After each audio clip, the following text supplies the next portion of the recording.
First, if you haven't done so already, download the K-State HDS app on either Google Play or the Apple App Store.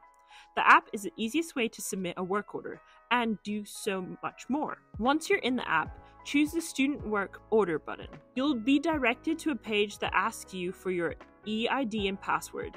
This is the same username and password that you use to sign in on your K-State email and other web services. After you log in, you'll see the work order submission page. Here you'll let the maintenance staff know about the issue that you're having in your residence hall room.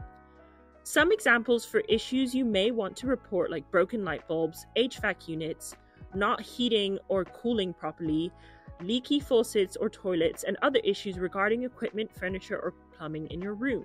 After describing the issue, feel free to leave any additional comments that may need to explain the situation, including information about pets or illnesses, or feel free to thank the maintenance workers for their hard work. Next, put in your phone number in case you need to be contacted with any issues that come up with the request, and go ahead to select Allow Permission to Enter Room, which lets maintenance workers come in even if you're in class or not available to be in your room. Finally, if you have any pictures or other documents that show the damage, upload those here.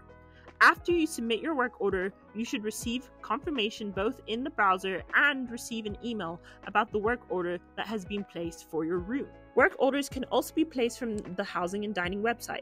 First, go to the resident portal and sign in, just like on the app. This is the same login you would normally use for your K-State email and other web services. Once you've logged in into the resident portal, there is a link in the upper left-hand corner for creating house maintenance request. After visiting that link, you'll be directed to the same page that can be accessed through the app and that you saw covered earlier in this video.